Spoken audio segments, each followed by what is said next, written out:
I know you'll have seen this. Is the big story that's kind of sort of got everyone talking.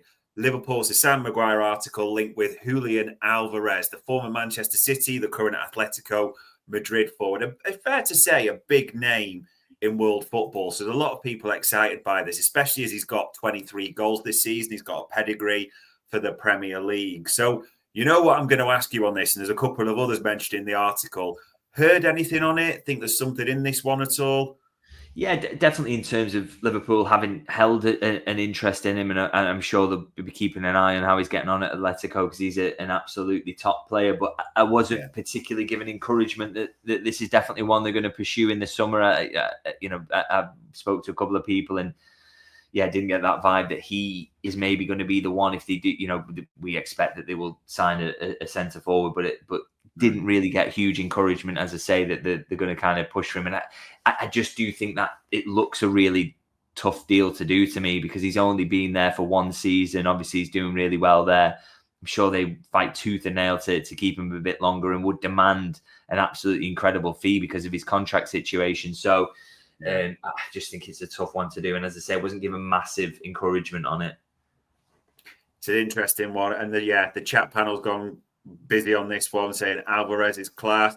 Some feel he is more attainable. And I'm guessing in terms of more attainable, this is the one that came up because we talked about them before. But even today, I know, as you've seen, a couple of players to ask about almost again, Isak. That name just won't go away. There's a fresh link. Even Fabrizio Romano says it today.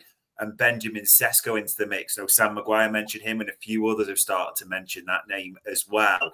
Just for, I suppose, Isak, you've always been that we know if Newcastle get the Champions League, this is near on impossible, but nothing's changed on that for you. It's struggling to see that deal at all. Yeah, I still am a little bit skeptical about him being it. It does, a lot depends on where they end up in the table, really, and whether they get Champions League football. If they do, then I really just cannot see him leaving at all. He's going to get Champions League football. They've won a trophy. He's still got 3 years remaining on his deal. Newcastle's hand would be incredibly strong. So it's just very difficult to see. Obviously, if they fall outside of it and they maybe think they need to use that money and they can put it in other areas of the squad, maybe there's something there. Because it's quite clear, isn't it? Liverpool really like him. But it's just, we'll always say this, a lot has got to come together for that one to come off. It would be a really tricky deal to do. And a big deal as well, because obviously Newcastle would demand an incredible fee because he's still got 3 years left on his deal. So it's, I still think this is a really tough one to do as well. And I don't want to kind of rain on everyone's parade in terms of that. I feel, that's the kind of feeling around both those deals at the moment. And a lot can change and things do change coming into the summer. And we are still very far away from that. But just at the moment, I'm just a little bit skeptical about Liverpool's chances of signing Isak. But if there was a situation, by the way, where Arsenal were in and it looked like they were going to get him, you would expect that Liverpool would then try and kind of compete. I agree. Almost would have that Luis Diaz feel when Spurs came in and like that, just to almost stop that and thinking, what would this mean for us? It would be no surprise at all. And I suppose the third name, I mean, Alvarez and Isak, we can't deny their top caliber, their goals, their pedigree, the big money. It almost feels like, maybe it's harsh, but a level down. Almost Sesko might be the cheaper option, if that's the right phrase. Heard anything on this player at all? Because there has been a number of links, including that Sam Maguire one. Yeah, so 100% a player that Liverpool are watching. I mean, that's obvious, isn't it? When you look at the club he plays for, his age profile, the fact he's banging in goals in a top 5 European league, it's not a surprise that he's being watched closely. I guess the big question, and I don't know the answer to this, is whether they feel he's kind of ready to make that step yet. He is still only 21. There is elements when I've watched him of a little bit of rawness there. But he's 100% on the radar, I would say. And again, I don't know. It's still, we're not close to the summer yet. There's still a while yet before these kind of decisions are made in terms of if he's far enough along. And like I say, I'm not personally got a kind of view on whether he's ready or not. But this one, it wouldn't surprise me if he ended up being someone that Liverpool pursue because he's definitely liked. And there is a lot there to like as a 21-year-old striker with a good goal record in that league and also physically quite impressive. Yeah, it all leans towards, I don't think anyone's got any doubt that a forward's coming in some format, what nature that will be, what type of player it will be. And We kind of alluded to this a bit, and I know you mentioned it earlier in the show. We're obviously thinking about what we're seeing now and what that can mean for the summer. And if we think about the forward line, it's strange that we've got 6 and where we are in the league, but there is a number of question marks for different reasons against a number of them, maybe bar Gakpo and even Luis Diaz. I mean, Fabrizio Romano saying there that there's a concrete possibility he could leave Liverpool this summer. That Saudi links come up again. Barcelona are always mentioned. He's right, and it's understandable, isn't it, David, that quite a few have got question marks against a number of that forward line.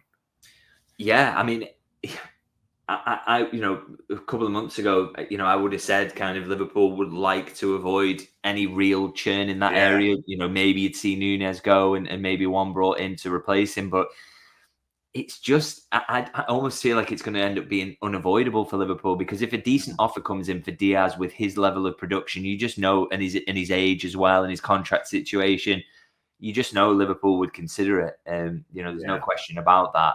As much as they generally like to avoid churn, if you don't look a gift horse in the mouth, and if a decent fee comes in for him, I'm pretty sure that Liverpool are minded to accept it. We know that is definitely the case with Darwin Núñez, and we do expect him to leave. And then you throw on top of that, Chiesa's not going to be happy with the minutes he's getting.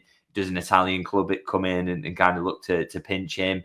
And then, Salah's contract's still not signed. Yeah. So it just started, you very, very quickly get into an area where you're looking at so many of those players and those forwards being in their futures being in doubt. So, I almost kind of think and expect now that there is going to be a lot of churn in that forward line, really. And like I say, it's probably not an ideal situation for Liverpool, because it might affect how you start the next season. But like I say, if the offers are good enough and Liverpool will see that as an area where they can get upgrades, then I think that churn might happen. Yeah, it's an interesting one, really. Yeah, you say there, Johnny Rico saying Diaz isn't the player he was anymore. Gerard Williams saying, if Diaz is drawing league, what effect will that have on McAllister? Well, if you sign Julian Alvarez, that gives him a pal there, doesn't that? So that might sort that issue. But I did actually, the midfield one's interesting, because under previous, regime, Jurgen Klopp, it was quite clear Liverpool were looking for a physical 6. It ended up being Endo, but that was after, many options had almost not come to fruition. Now we've seen under this manager, there was always the talk of a Zubamendi, a metronome, someone that can play in that double pivot and move the ball. But I know you alluded to this yesterday. We've got so many people that are good on the ball, like McAllister, superb, Curtis Jones. Is the one thing out of all the profiles, as evidenced yesterday, physicality in that midfield might be the call of the day if there's a summer signing. Yeah, I think so. Really, they could do with just adding someone who's big and gets around the pitch and covers a lot of ground, but wins their physical duels. Because as you mentioned earlier, you watched Joe Linton up against him yesterday and just kind of bullying them, and just having someone in there who could do that for Liverpool would be very, very helpful. Really, none of the. Szoboszlai and Gravenberch are big lads, but they don't really put it about in that way. They don't. They're not kind of. They don't really make use of it in the way that maybe a Joe Linton does. And I just think Liverpool need to add that. That doesn't, by the way, necessarily have to be an out-and-out 6. It could be someone who's in those 8 positions and goes hunting for the ball and is that kind of player. And as I say, ideally, I think Liverpool would sign someone who can play in all three midfield positions, because it gives them options then to rotate, makes it easier to do that. If you're not just, you can't find someone who's going to kind of rotate with Gravenberch, because he's not going to want that. This player's not going to want that. So I think ideally you get someone who can do a bit of everything. But if they have, I think top of the list for that player would be that kind of physical profile where they are big and they can add a bit of steel to Liverpool's midfield, because it is just one of those areas. I think they've just been a little bit short this season. Yeah, and people throwing in names, missing a Caicedo type. Balaba's been mentioned. Edison from Atalanta, who we know was linked under Klopp in that regard as well. And I suppose we saw it yesterday a little bit, and this is maybe the toughest one. I think for me yesterday, and I know people will say, well, it was Quansah, not Bradley, but you see how much is missing without Trent Alexander-Arnold. So a creative element, if he goes, which I think many suspect, if you're honest, someone creative's got to come into the side in some position, haven't they? Yeah, absolutely. This is the thing. If Trent goes, they have to find someone who can progress the ball for them, whether that is a deep lying midfielder or they change the way that they build up or whatever. It was just so obvious how much they missed him. And like you say, they would have missed him slightly less had it been Bradley, because he can get you up the pitch through his dribbling. And Quansah's not kind of gifted in that regard. And that was a real problem for Liverpool yesterday. But I just think he makes such a big difference when he's on the pitch in terms of Liverpool getting the ball in the final third. In fact, you remember the first game against Newcastle this season at St James's Park, and he comes on as a sub in that game, and the game completely changes. I think he's on for half an hour and makes more passes into the final third than any Liverpool player. Yeah. So that kind of shows you how important he is, and particularly against these teams who go man for man and pressure really high. You've got to find a way of getting the ball past that and not just lumping it up the pitch, which is what Liverpool ended up doing. Having him at right back is a bit of a cheat code. Now, obviously, the problem is when you do go to replace him, you're not going to find another right back like him, because there isn't one in the world.